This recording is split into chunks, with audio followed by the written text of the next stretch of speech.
Hey San Diego, welcome back to an episode of the Apartment Geek Weekly, and I'm real excited today to have an old friend, current friend, but somebody I've known for a long time since freshman year at La Jolla High School, Nick Crandall, who's Vice President of Torrey Pines Property Management, which I thought would be an appropriate topic for this week to talk about kind of big picture management, what it's like to operate a large portfolio of properties, and then some current things that Nick is being extra mindful of today.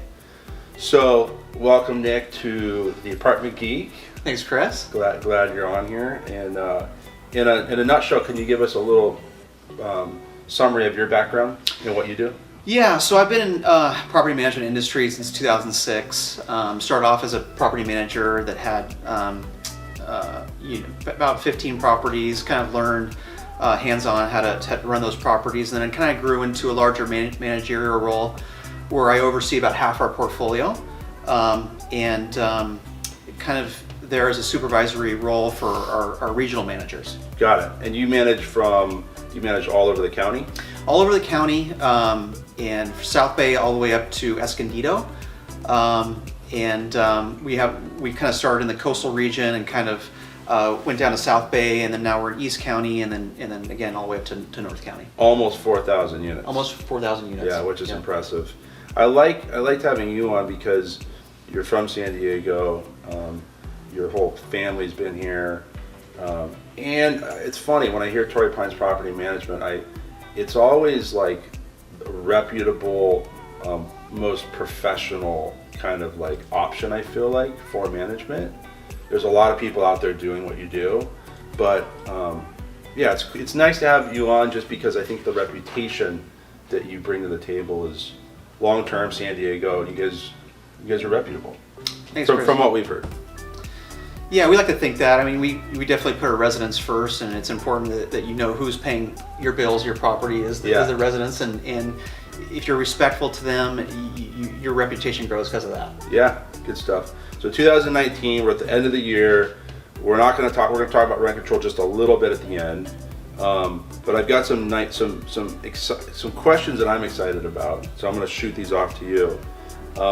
What's the best thing and the worst thing from your opinion on being in your business, property management? This is multifamily. Right.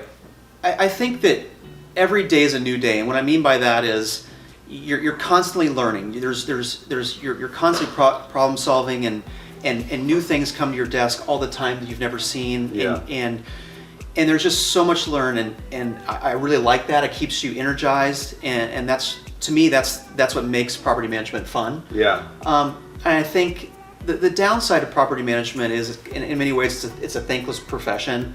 You put a lot of effort into making sure your residents are taken care of, making sure the property looks nice, and a lot of times you don't get the thank yous.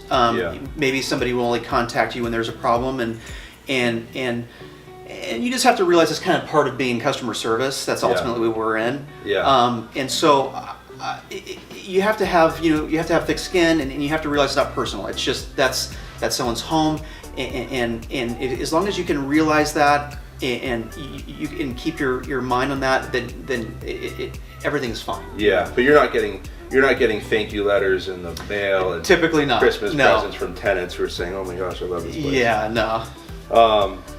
That's good to know. So, and then I've gotten this from a lot of the landlords that we talk to, and we kind of touch what compensation for management companies. Mm-hmm. There's a lot of weird stuff out there, monkey business.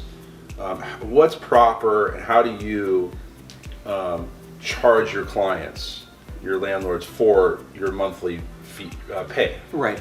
So commission should be based off of the collected income. So the monthly collected income would include rents collected. If there's ancillary income like laundry income, if you bill back residents for sewer, water, and trash, there's that sub-metering income. And you're collecting a percentage on that too. Exactly. Okay. Yeah, exactly. Yeah. And so, and then there's also, we have to charge a minimum. So, for example, if there's a 6-unit apartment building and there's 2 units that are not rented and they're down because we're doing some upgrades that take 30 days, That's a lot of work, and there's a lot of work to scheduling, and then there's marketing to make sure to lease it. So we have to make sure that when that income is not being collected, that we're still being compensated. Okay. And that's fair. And you put like a market rent in there? No, what we do is we'll actually we have a fixed minimum amount that will be flat amount that'll be in the management contract. Okay. Yeah. So. And then what do you get? Do you get lease up bonuses if you have a turnover on a property, or no? Typically not. Some properties that are challenging. Sometimes on an expensive Class A property there might be a leasing fee, but typically there's not. Okay. It's usually just on the collected income. On RUBS, we've talked about RUBS Yeah. in another Apartment Geek video, is one of the first ones. Do you think it makes sense to do that on all property sizes or above a certain size? So, RUBS is interesting because I think there's benefits to it. I think the best benefit to RUBS is for people to be conscientious of water usage, right? Yeah, exactly. I think that's very important. Yeah, they become more. Yeah, exactly. They're like aware. they're conscious, and I think that's good for the environment. I think that's ultimately. Yeah. But I think residents are savvy enough to understand that, when they're renting an apartment, they want to know what they're paying for. They want to know if what's included in their rent, and they want to know how much extra it's going to cost for water. And I think they kind of put that in their mind when they're cross-shopping apartments that have everything all in one. I think it's interesting though, because I think now with rent control, I don't necessarily want to get into that, but if you have everything in one, if it's a percentage-based rent increase, then it's probably beneficial in a lot of ways for owners to have that all in one. Yeah, okay, I get that. But I think environmentally, I think it's important that people are conscious of water. Okay. So collected rents, not scheduled, not market rents. Again, I feel like there's people getting taken advantage out there. So at the end, Monty's going to put your link and your information in there. So if anybody wants to run stuff by you, absolutely. And your market, and this is another random thing I'm thinking of. 10 units, Pacific Beach. What's your kind of market management fee? Right. What would you say that is? So, anytime we evaluate property, it's a case study. What's important is we have to know the unit mix. If it's 10 studios or if it's 10 3-bedrooms, obviously the management fee is going to be a little different because the income's going to be a little different. Yeah. But also, it's important to know the age of the building, the condition, how much work it's going to take. We like to look at a rent roll and also to see how much turnover there's been. If it's a property that's been well taken care of and it doesn't need so much focus and it kind of rents itself, then we can take a less management fee. Yeah. But a building that's kind of been neglected, it's going to take more time, and so it's really important that there's critical thinking involved when you're evaluating a property. Yeah. And so. We have properties, or smaller properties, they'll be 7%, larger properties will be 3%. So there's anything in between. Yeah. But it's really important that there's no one size fits all. And I think when we evaluate a property, we give a potential client a management plan, and that plan kind of lets them know exactly what it's going to take to make sure their property succeeds. Yeah, I like that. So you guys really give it a full, comprehensive look, analysis, so to speak. Parking, another thing that comes up with different buyers. Oh, I will never buy an asset that doesn't have parking, on-site parking. And then there's other real successful investors that we know of that have many buildings in Hillcrest and Bakersfield Hill they have zero parking, or Pacific Beach. Parking, what are your thoughts on that? How valuable is it? Is it harder to rent units with no parking? Yeah. I think it really depends on the location. If you're in an urban area, I think I think people find alternative means of transportation. And so I think it's really important to kind of know how much transportation there is in that particular area. In general, I think parking is still important in San Diego because we don't have a very good mass transit system. I think it's getting a little better. Yeah. But I think it's still important to a lot of people. I find that there's a little more turnover with units with no parking because they might have a job relocation where at some point they may have to commute. Yeah. But I don't think I wouldn't shy away from a building that's no parking. I think there's ways to think outside the box Maybe if you're near a bus station, you can Yeah. you can buy them an annual pass. It's not going to Yeah. be very expensive. And there's a value for everything. So if you think outside the box and you can give residents an opportunity or to find a way of transportation, I think Yeah. they'll be just fine. But you think, okay, so you can still operate a building successfully with no parking. You may get a little bit more turnover. You might get a little more turnover. And you may get $50 less a month, $75 less. something Yeah, like that. you're definitely gonna be less. I would say 3 to 5% maybe. Yeah, and I can understand the turnover too. 'Cause Yeah. people probably think it's okay, Exactly. and then they would get tired of going 3 to 4 blocks down to every day to commute to work. It may wear on them Exactly. over time. So it's important also to know your neighborhood. If there's a street, if your immediate street's only 2 hours, then you want to let them know maybe Yeah. a couple of blocks down that you can park there all day. So it's really important that you know your neighborhood and give them alternatives. Yeah. When you're showing a unit, you want to make sure that you have all that information because they're gonna be like, well, where do I park? Yeah. Have that information on hand and make it a selling point. Yeah, good stuff. I've got a trick question for you now. If you could own 100 units in San Diego in one location, just say spread out, San Ysidro up to Carlsbad, Oceanside. What unit type would you own if it was all a certain unit configuration? When I mean that, I mean studio, 1 bedroom, 2 bedroom, 2 bedroom, 2 bath, 3 bedroom. I think having a variety because I think right now I think 1 bedrooms are pretty hot. It's so expensive in San Diego, and people it's an affordability issue a lot of times. Yeah. But then there's also a lot of value in having 2 units or 3 units. It brings families, Yeah. and so I think having a diverse portfolio with all different types.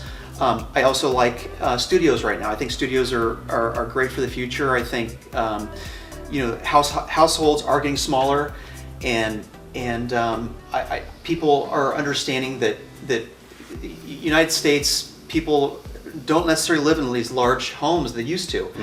We're taking different models where smaller living is okay. Yeah. And we're in a great environment.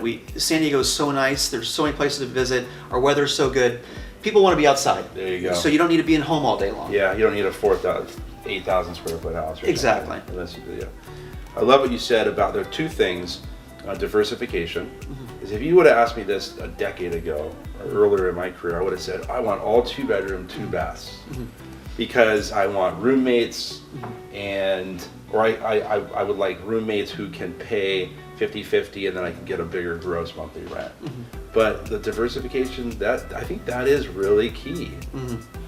And then different parts of town, obviously.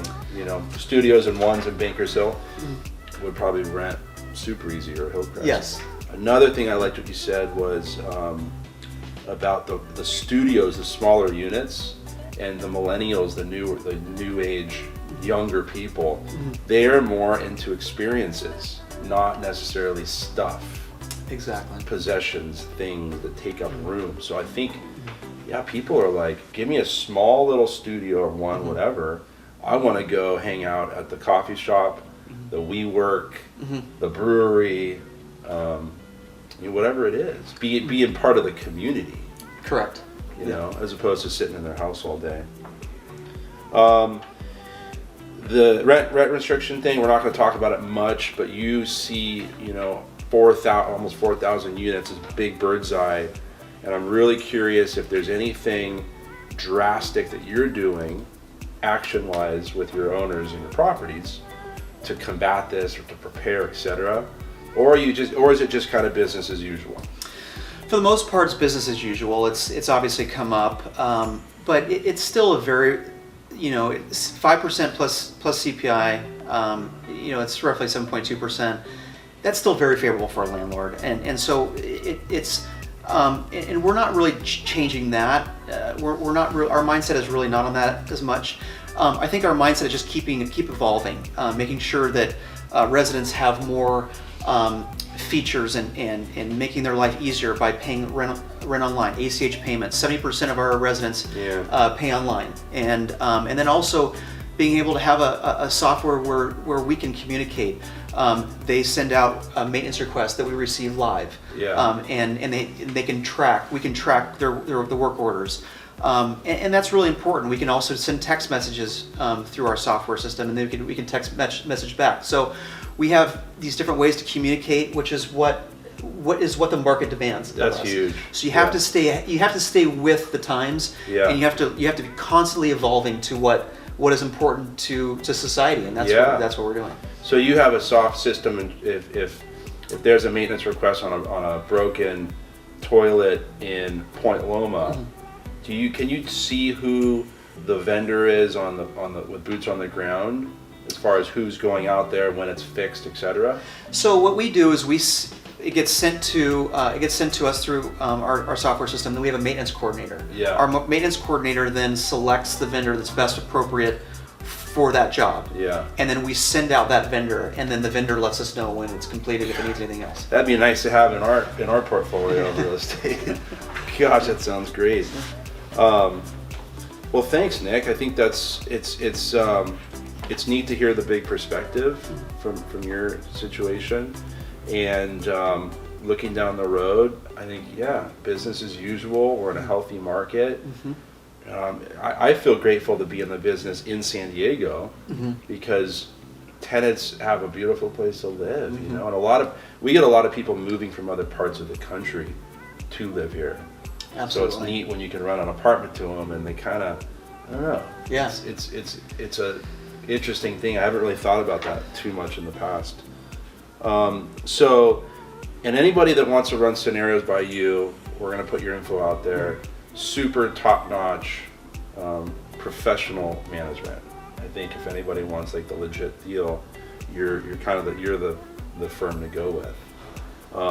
And then if anybody wants to run things by me, as always, we're here to put scenarios together and go from there. So thanks for tuning in. Nick Crandall, appreciate it, buddy. Thanks, Chris. Yeah. Appreciate it. Until next time, happy investing.